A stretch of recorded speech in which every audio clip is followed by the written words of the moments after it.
Hegel के बारे में बड़ी ख्यात बात है कि हेगल को आज तक एक ही व्यक्ति समझ पाया है, वो खुद हेगल। और कुछ को इस पे भी डाउट है कि वो भी समझ पाया था नहीं। लेकिन ऐसा क्या है, सिंपल सी तो बात है, समझ में आएगा होगा।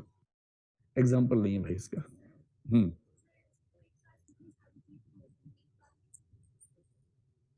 हम एक बार में एक चीज सोच सकते हैं क्योंकि हमारे सोचने की ताकत बहुत सीमित है, वो तो ईश्वर है। हम तो पाइपलाइन प्रोसेसिंग में सोचते हैं ना, ईश्वर पैरेलल प्रोसेसिंग में सोचता है। पैरेलली कई प्रोसेसिंग चलती रहती हैं उसके दिमाग में, इसीलिए वो ईश्वर है और हम ईश्वर नहीं। इसीलिए वो चॉकलेट नहीं खाता है, हम खाते हैं। बहुत अंतर है उसमें और हमें भाई, उसकी क्षमताएं बहुत अलग हैं। कुछ लोग कहते हैं कि ईश्वर नहीं है क्योंकि दिखता नहीं है। तो उनके जवाब में एक शायर ने बड़ी अच्छी बात कही। क्या कहा उसने? हाँ, सरीका ही नहीं शायद उन्हें महसूस करने का, जो कहते हैं खुदा है तो नजर आना जरूरी है। और जो ईश्वर को मानते हैं ना, उनके पास पर्याप्त तरीके हैं मानने के, उनको दिक्कत नहीं है इस बात से कि हम मानते कि नहीं मानते। तो ईश्वर है तो अच्छा, ईश्वर है नहीं है इस पर एक प्रसंग ये भी है, सोच के देखिए बात सही है या नहीं है। सही है या नहीं तो किसी को पता नहीं, मतलब हो सकती है या नहीं ये सोचना है। पहले मैं उन मूर्खों को केंद्र में रख के बोलूं जो कहते हैं कि ईश्वर नजर नहीं आता इसलिए ईश्वर नहीं। ईश्वर को नहीं मानना हो तो उसके अच्छे तर्क हैं। ये बेहुदा तर्क देना कि ईश्वर होता तो नजर आता, ये बहुत बेहुदा तर्क है। अगर ईश्वर सच में हो तो वो ऐसा क्यों नहीं कर सकता कि मनुष्यों को 5 इंद्रियां दे, कुछ को 4 दे, कुछ को 3, कुछ को 2, कुछ को 1 दे, प्राणियों की बात कर रहा हूं, और खुद को इस रूप में रखता हो कि उसको जानने के लिए छठी या 7वीं इंद्रिय की जरूरत हो, जो उसने किसी को दी ही ना हो। यूं समझे कि आपने एक खिलौना बनाया, एक रोबोट बनाया, और आप चाहते कि रोबोट आपको देख ना सके। आपने रोबोट को देखने की क्षमता नहीं दी, सुनने की दी, टच करने की दी, सब क्षमताएं दे दी, उसके अंदर सेंसर्स लगा दिए, लेकिन देखने की क्षमता उसको, आंखें, नकली आंखें नहीं दी। और एक दिन वो रोबोट बहुत विकसित होने के बाद कहे, यदि मुझे बनाने वाला होता तो फिर मुझे सुनाई देता, टच होता। और आप मुस्कुरा रहे हैं। वो जैसे आपके पास होता है आप साइड हो जाते हैं, वो टच नहीं कर पा रहा आपको, वो आपको सुन नहीं पा रहा क्योंकि आप शांत रहते हैं।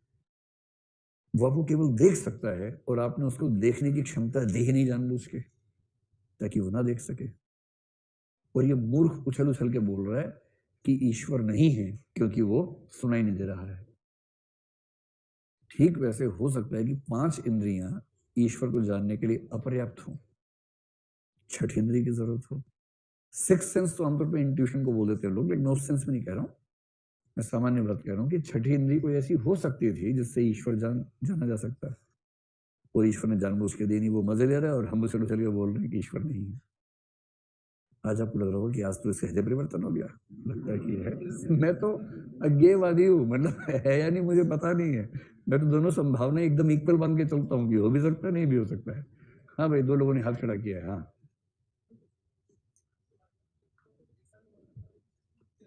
ध्यान के माध्यम से आप जो महसूस करते हैं, क्या गारंटी है कि वो ईश्वर ही है?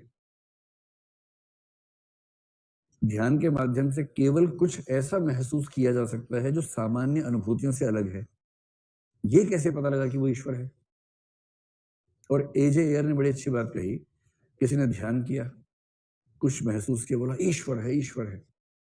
एजे एयर ने कहा कि आप किसी को पहली बार जब अकेले में देखते हैं तो पहचान नहीं सकते, जब तक कोई बताए नहीं। ध्यान में कोई दूसरा व्यक्ति है नहीं बताने के लिए, आप अकेले हैं। दूसरी बार देखेंगे तो पहचान जाएंगे, पहली बार ही देखा था।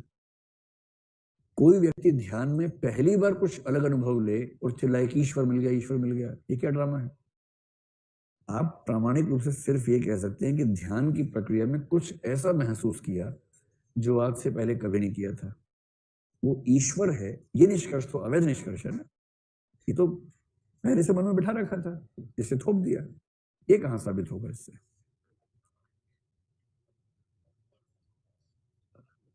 अब ये बाबा वाली बात शुरू हो गई है, और अब बाबा वाली बात करेंगे नहीं, एकदम नहीं करेंगे।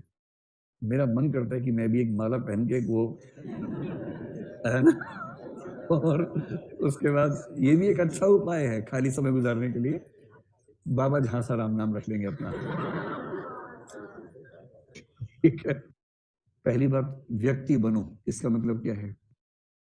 भाई अगर आप मानते हैं कि मानव पशु की तुलना में ऊंचा है, तो मानव पशु की तुलना में क्यों ऊंचा है? मानव के पास कौन सी एक ऐसी चीज है जो उसे पशुओं से भिन्न करती है, और उसकी चिंतनशीलता है, विवेकशीलता है। तो पहली बात है कि मनुष्य विवेकशील बने।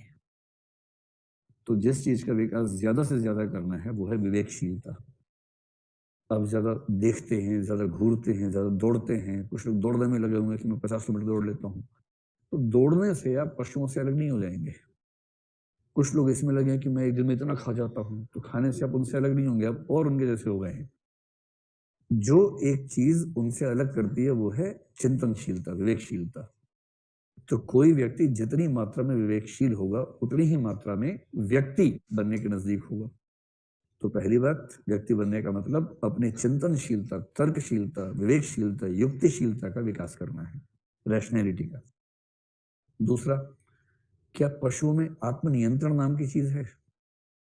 भाई अगर पशु एक ऐसी स्थिति में है जहां उसकी इच्छाएं भड़क गई हैं, और प्रकृति की वजह से, किसी साहचर्य की वजह से इच्छाएं भड़क गई हैं, और उचित होता कि उस समय वो अपनी इच्छाओं को नियंत्रित कर लेता, तो क्या पशु से ये उम्मीद कर सकते कि वैसा कर पाएगा? वो नहीं कर पाएगा, क्योंकि उसके अंदर अपनी वासनाओं को कंट्रोल करने का मैकेनिज्म नहीं है, वो सोशल सेंस नहीं है।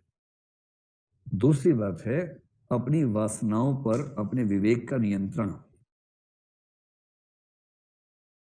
अपनी वासनाओं पर अपने विवेक का नियंत्रण होना चाहिए।